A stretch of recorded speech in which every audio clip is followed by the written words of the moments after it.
शिव पूजा का सबसे पावन दिन है सोमवार और इस शिव मंदिरों में भक्तों का भारी जमावड़ा देखा जा सकता है। सारे देवों में शिव ही ऐसे देव हैं जो अपने भक्तों की भक्ति पूजा से बहुत जल्दी ही प्रसन्न हो जाते हैं। शिव भोले को आदि और अनंत माना गया है, जो पृथ्वी से लेकर आकाश और जल से लेकर अग्निहर तत्व में विराजमान है। बता दे, एक समय शिव जी महाराज पार्वती के साथ हरिद्वार में घूम रहे थे। पार्वती जी ने देखा कि सहस्त्रों मनुष्य गंगा में नहा नहा कर हर हर कहते चले जा रहे हैं, परंतु प्राय सभी दुखी और पाप परायण हैं। पार्वती जी ने बड़े आश्चर्य से शिव जी से पूछा कि हे देव, गंगा में इतनी बार स्नान करने पर भी इनके पाप और दुखों का नाश क्यों नहीं हुआ? क्या गंगा में सामर्थ्य नहीं रही? शिव जी ने कहा, प्रिय, गंगा में तो वही सामर्थ्य है, परंतु इन लोगों ने पाप नाशिनी गंगा में स्नान ही नहीं किया है, तब इन्हें लाभ कैसे हो? पार्वती जी ने आश्चर्य से कहा कि स्नान कैसे नहीं किया? सभी तो नहा नहा कर आ रहे हैं, अभी तक इनके शरीर भी नहीं सूखे हैं। शिव जी ने कहा, ये केवल जल में डुबकी लगाकर आ रहे हैं, तुम्हें कल इसका रहस्य समझाऊंगा। दोस्तों, आगे बढ़ने से पहले अगर आप भी भगवान शिव के भक्त हैं तो इस वीडियो को लाइक करें और चैनल को सब्सक्राइब कर लीजिए। दूसरे दिन बड़े जोर की बरसात होने लगी, गलियां कीचड़ से भर गईं। एक चौड़े रास्ते में एक गहरा गड्ढा था, चारों ओर लपटीला कीचड़ भर रहा था। शिवजी ने लीला से ही वृद्ध रूप धारण कर लिया और दीन विवश की तरह गड्ढे में जाकर ऐसे पड़ गए जैसे कोई मनुष्य चलता चलता गड्ढे में गिर पड़ा हो और निकलने की चेष्टा करने पर भी न निकल पा रहा हो। पार्वती जी को उन्होंने यह समझाकर गड्ढे के पास बैठा दिया कि देखो, तुम लोगों को सुना सुनाकर यूं पुकारती रहो कि मेरे वृद्ध पति अकस्मात गड्ढे में गिर पड़े हैं, कोई पुण्यात्मा इन्हें निकालकर इनके प्राण बचाए और मुझ असहाय की सहायता करे।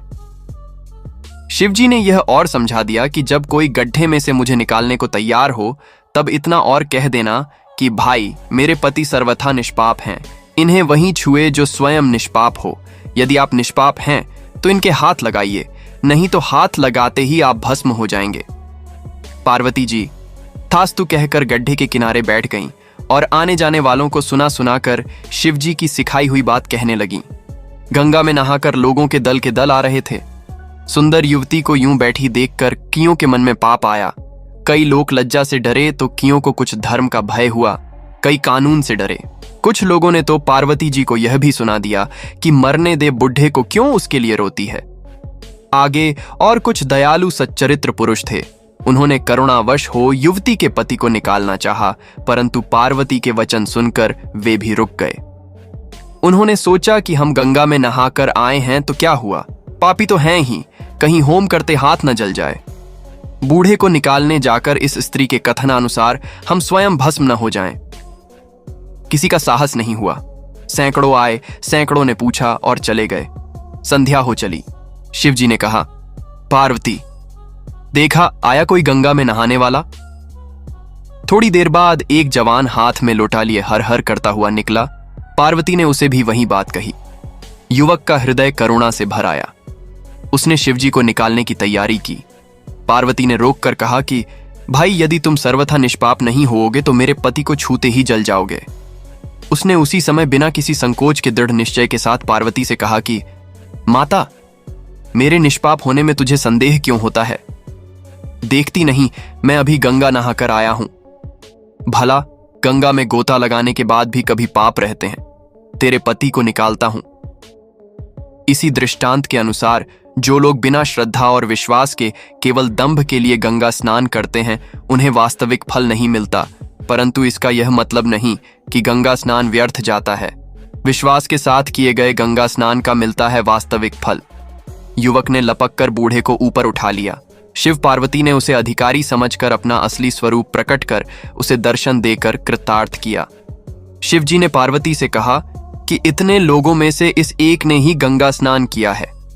तब शिवजी और पार्वती जी ने अपने असली रूप में आकर उसे व्यक्ति को आशीर्वाद दिया। यही नहीं, बल्कि शिवजी ने मनुष्य की जिंदगी से जुड़े कुछ ऐसी रोचक बातें भी बताई है जो उनके जीवन में काफी फायदेमंद है, और ये बातें शास्त्रों में भी बताई गई हैं। शास्त्रों में बताए नियमों के अनुसार निर्वस्त्र स्नान न करने की बात की जाती है। तो आइए जानें इसके पीछे के कारणों के बारे में, और आखिर क्यों बिना कपड़ों के स्नान करना आपके लिए शुभ नहीं है। दोस्तों, स्नान करने से शरीर निरोग रहता है और मन प्रसन्न रहता है। नहाने से चेहरे की कांति और शारीरिक आकर्षण में भी बढ़ोतरी होती है। अगर इस नित्य कर्म के दौरान कुछ बातों का ध्यान रखा जाए तो आध्यात्मिक नजरिए से भी ज्यादा लाभ पाया जा सकता है। तो चलिए जान लेते हैं उन बातों के बारे में भी। हिंदू धर्म शास्त्रों में हर एक चीज के कुछ नियम बनाए गए हैं। इन नियमों में से एक है स्नान को लेकर कही गई बातें। ऐसा माना जाता है कि आम व्यक्ति को शास्त्रों के नियमों का पालन जरूर करना चाहिए, जिससे घर की सुख समृद्धि बनी रहे और खुशहाली आए। दरअसल हमारे शास्त्रों में ऐसी कई बातें लिखी गई हैं जिनका हम पालन सदियों से करते चले आ रहे हैं, लेकिन उसके कारणों के बारे में अभी भी पूरी जानकारी नहीं है। ऐसे ही नियमों में से एक है निर्वस्त्र स्नान न करना। आपने अक्सर घर के बड़ों को ऐसा कहते सुना होगा कि कभी भी स्नान बिना कपड़ों के यानी निर्वस्त्र नहीं करना चाहिए। अगर हम पौराणिक कथाओं की बात करें तो निर्वस्त्र स्नान की मनाही का एक सबसे बड़ा कारण कृष्ण जी के समय से जुड़ा है। पौराणिक कथाओं के अनुसार एक बार जब गोपिकाएं सरोवर में स्नान कर रही थीं और वो निर्वस्त्र थीं, उस समय बाल कृष्ण ने गोपियों के सभी वस्त्र छिपा दिए। उस समय जब कृष्ण जी ने उनके वस्त्र छिपा लिए और गोपियों ने अपने वस्त्र वापस लेने की प्रार्थना की, तब कृष्ण जी ने उन्हें समझाया कि कहीं भी बिना वस्त्र धारण किए स्नान नहीं करना चाहिए।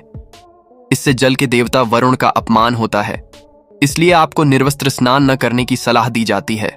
इसलिए हमेशा आपको यही सलाह दी जाती है कि भले ही आप नहाते समय कोई एक कपड़ा धारण करें, लेकिन बिना कपड़ों के स्नान न करें, तभी आपके लिए बेहतर होगा। निर्वस्त्र स्नान से शरीर की नकारात्मक ऊर्जा शरीर से बाहर निकल सकती है और इसका प्रभाव आपके शरीर के साथ मन मस्तिष्क में भी होता है। गरुड़ पुराण के अनुसार जब आप स्नान करते हैं तब आपके पितर यानी मृत पूर्वज आपके आसपास मौजूद होते हैं। यदि आप निर्वस्त्र स्नान करते हैं तो आपको पितृदोष लग सकता है। ऐसे स्नान करने से आपके पितरों को तृप्ति नहीं मिलती है और ये घर में पितृदोष का कारण बन सकता है और वस्त्रों से गिरने वाले जल को ग्रहण करते हैं, जिनसे उनकी तृप्ति होती है। पद्म पुराण के अनुसार नहाने वाला पानी पूर्वजों के हिस्से जाता है और निर्वस्त्र होकर नहाने से इसे पितरों के समक्ष बिना कपड़ों के नहाना माना जाता है। इसी के साथ आपको बता दें, शास्त्रों में ऐसी भी मान्यता है कि यदि कोई निर्वस्त्र स्नान करता है तो माता लक्ष्मी उससे रूठ सकती हैं। इससे आपकी कुंडली में धन हानि के योग बन सकते हैं और आपकी आर्थिक स्थिति खराब हो सकती है। इन्हीं कारणों से आपको निर्वस्त्र स्नान न करने की सलाह दी जाती है और शास्त्रों में भी इस बात की मनाही है। दोस्तों, आपको हमारी यह जानकारी कैसी लगी और क्या आप इन सब बातों के बारे में पहले से जानते थे? आप हमें अपनी राय कमेंट बॉक्स में कमेंट करके जरूर बताएं और इसी तरह की जानकारी के लिए हमारी वीडियो को लाइक करना और चैनल को सब्सक्राइब करना बिल्कुल भी ना भूलें।